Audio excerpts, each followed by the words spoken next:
तो क्वेश्चन अगर हमारे पास दे रखा है, अगर हमारा सीपी दे रखा है इसमें 400 रुपए, एसपी दे रखा है 200 रुपए, ठीक है। तो इसमें देखो जो चीज हमने ज्यादा में खरीदी थी कम में बेच दी, तो इसका मतलब हमें क्या हुआ बच्चों, इसमें लॉस हुआ, लॉस। तो लॉस का फॉर्मूला हमारे पास है, loss equals to CP minus SP, ठीक है। उसके बाद लॉस परसेंटेज निकाल लेंगे हम। तो लॉस परसेंटेज निकाल लेंगे तो लॉस हमारा कितना हुआ, तो सीपी माइनस एसपी यानी 400 माइनस 200, तो 200 हो जाएगा। तो यानी कि लॉस हमारा कितना हो गया 200। फॉर्मूले में हम लॉस की जगह पे 200 लिख देंगे, 200 गुणा 100 बटे, और सीपी हमारा यहाँ पे है 400, इस फॉर्मूले में वैल्यू पुट कर देंगे।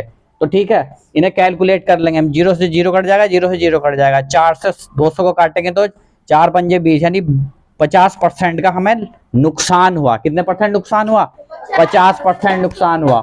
सारी वैल्यू इसमें पुट करने के बाद हम इसे कैलकुलेट करेंगे तो हमें 50% का क्या हो जाएगा, नुकसान हो जाएगा। अगला क्वेश्चन, मान लिया अगर हमें दे रखा है एसपी 500 रुपए और सीपी दे रखा है हमें 400 रुपए। तो देखो बच्चों इसमें वस्तु ज्यादा में बेची, कम में हमने खरीदी थी, हमें क्या हुआ, फायदा हुआ, क्योंकि हमने वस्तु को ज्यादा में बेचा है, कम में खरीदा था। तो ठीक है, फायदा हुआ। तो यानी कि एसपी माइनस सीपी, यानी कि पी निकालेंगे, यानी प्रॉफिट निकालेंगे अगर हम, तो 500 माइनस 400 हमें 100 रुपए का क्या हुआ, हमें यहाँ पे इसमें हमको 100 रुपए का प्रॉफिट हुआ। तो प्रॉफिट परसेंटेज कैसे निकाल लेंगे, तो P इंटू 100 बटे सीपी। तो ठीक है, तो P हमारा 100 था और गुणा 100 बटे सीपी हमारा 400 है। वैल्यू 0 से 0 कट जाएगा, 0 से 0 कट जाएगा, 4 से हम 100 को काटेंगे तो 25 आ जाएगा, P परसेंटेज हमारा 25% हो जाएगा। अगला क्वेश्चन, अगर हमें एसपी दे रखा है 500 रुपए, P परसेंटेज हमारा 10% है, तो सीपी निकलवा रहा है। तो हमने पहले एक फॉर्मूला बताया था आपको, तो सीपी बटे 100 इक्वल्स टू एसपी, एसपी बटे 100 plus percentage P, percentage P. तो वैल्यू पुट कर दो इसमें। अब जो जो चीज हमें दे रखी है, यानी कि हमें एसपी दे रखा है तो सीपी नहीं दे रखा, तो सीपी ऐसे ही रहने दो, सीपी बटे 100, सीपी बटे 100, एसपी कितना है हमारा इसमें, एसपी हमारा है 500, और 100 में परसेंटेज पी यानी कि 10% है, तो 100 प्लस 10 यानी कि 110। क्लियर हो गया है ना। अब क्या करेंगे, इसकी हम तिरछी गुणा कर लेंगे, इसकी इससे और इसकी इसके, हाँ। तो सीपी, तो सीपी गुणा 110, सीपी गुणा 110 तो 500, 500 गुणा 100, 500 गुणा 100 है ना, तो 0 0, ठीक है, हमने डाक गुणा कर ली। क्लियर है। उसके बाद हम सीपी निकाल लेंगे इसमें, तो सीपी बराबर क्या हो जाएगा, 5000 बटे 110। तो ठीक है बच्चों, इससे ये कैंसिल हो गया। तो ठीक है, 11 से हम इसे भाग करेंगे फिर, ठीक है। तो 11 से भाग कर लो इसे, ठीक है। तो 5000, तो 11 चौक 44, कितना बचेगा बच्चों यहाँ पे 6, 11 पंजे 55, 11 पंजे 55 हो जाएगा, ठीक है। फिर कितना बचेगा 5 बचेगा, फिर हम क्या उतारेंगे है कि यहाँ पे 0 उतारे, 11 चौक 44, ठीक है। फिर कितना बचेगा, अब कुछ नहीं पॉइंट लगाएंगे हम, अब यहाँ पर हम 6 उतारेंगे, फिर यहाँ पर 0 बढ़ाएंगे पॉइंट लगा के, तो 11 पंजे 55। तो ठीक है, तो कुल मिला के हमारा कितना आ जाएगा यहाँ पर, सीपी बराबर हो जाएगा हमारा, सीपी बराबर हो जाएगा 454.5 रुपी। ये हो जाएगा हमारा आंसर इसका।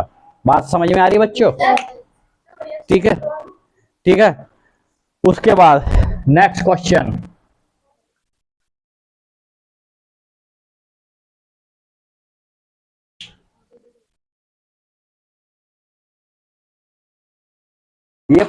इसमें हमें परसेंटेज पी दे रखा है, उसमें क्या निकलवाया था उन्होंने, सीपी निकलवाया था।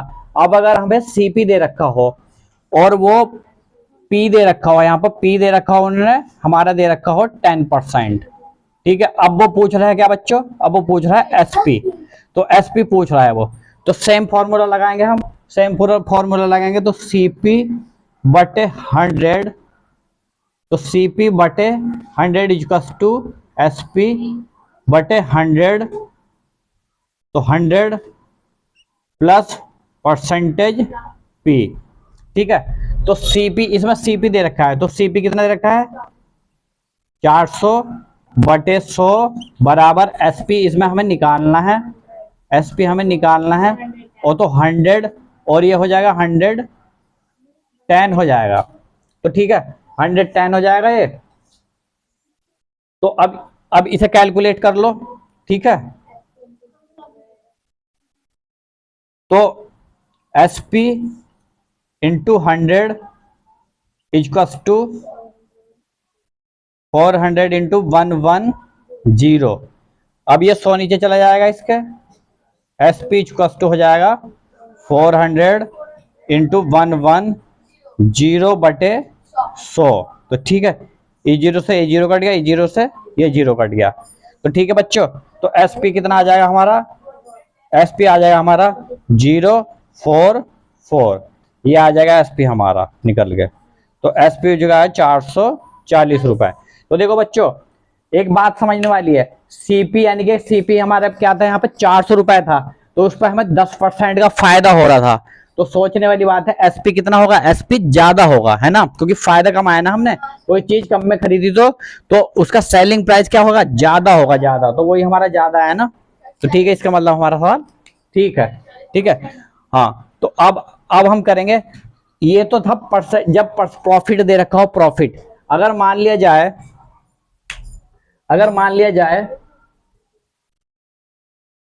अगर वैसे करता है, सपोज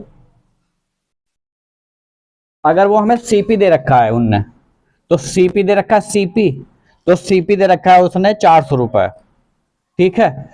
और उसने वो लॉस परसेंटेज दे रखा है उसने यहाँ पर 10%, वो SP पूछ रहा है, SP, तो SP पूछ रहा है, तो ठीक है, फॉर्मूला सेम ही लगेगा, लेकिन L लॉस में क्या कर देंगे, 10% हम घटा देंगे।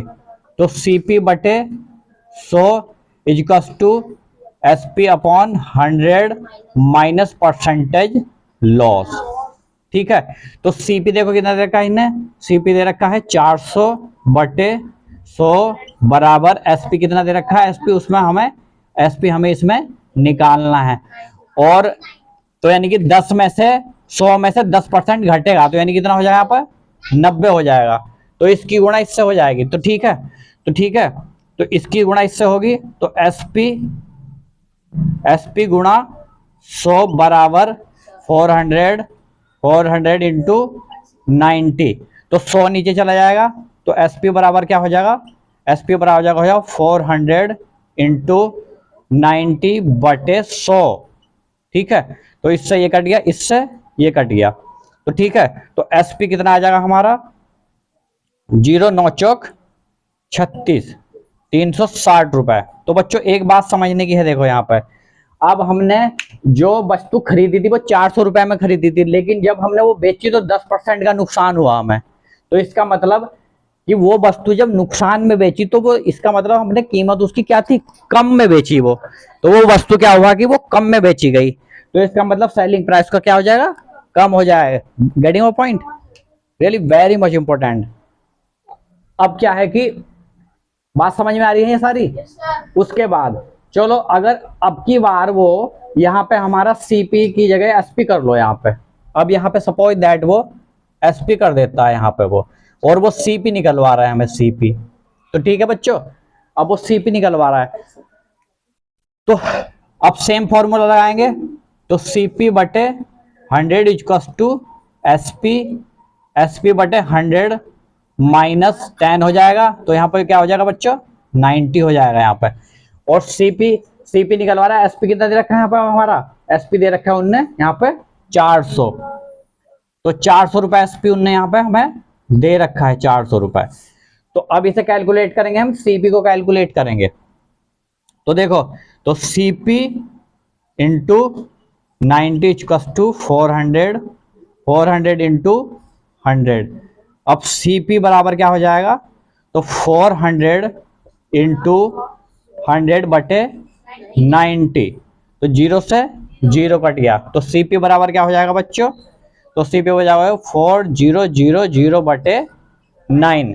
तो 9 से इसे भाग करेंगे हम यहाँ पे, ठीक है, तो 9 से भाग कर लो इसे, तो 4000, ठीक है बच्चों, 9 चौक 36, क्या आ जाएगा, 4 आ जाएगा, 0 उतारेंगे, 9 चौक 36 आ जाएगा, फिर 4 आएगा, तो फिर 0 उतारेंगे, 9 चौक 36 आएगा, ठीक है, और फिर पॉइंट लगाएंगे यहाँ पर, फिर 4 आएगा, और फिर 0 बढ़ाएंगे, 9 चौक 36 आ जाएगा, तो ठीक है, फिर ऐसे ही 4 आता रहेगा। तो यानी कि कॉस्ट प्राइस हमारा इसमें क्या हो जाएगा, 444 समथिंग हो जाएगा बच्चों। ठीक है, तो इसका ये हो जाएगा 444। तो देखो एक बात समझने की है बच्चों, यानी कि कोई वस्तु हमने 400 रुपए में खरीदी थी, ओ सॉरी 400 रुपए में हमने कोई वस्तु बेची थी, लेकिन हमें उस पर लॉस हुआ, लॉस। तो यानी कि जब हमने वो 400 रुपए में बेची थी है, तो उस पर लॉस हुआ हमें। तो लॉस हुआ इसका मतलब वो कम में बेची थी ना, तो उसका खरीदी ज्यादा में थी वो। बात समझ में आ रही है? हाँ। तो वो है ना, तो हमें एसपी एसपी एसपी हमारा कम है ना, एसपी कम है हमारा। यानी कि इसका मतलब जब हमने वो बेची 10% नुकसान में बेची, यानी कि खरीदी ज्यादा में थी फिर वो, है ना। बात समझ में आ रही है? तो यानी कि उसका कॉस्ट प्राइस क्या होगा, ज्यादा होगा, है ना, क्योंकि जब वो हमने बेची तो 10% का नुकसान हुआ। बात समझ में आ रही है? तो जब हमने वो खरीदी तो इसका मतलब वो हमने ज्यादा में खरीदी थी और कम में बेची, इसी वजह से हमें नुकसान हुआ था, इसलिए उसका मूल्य हो जाए 444 रुपए। Getting point? That's all.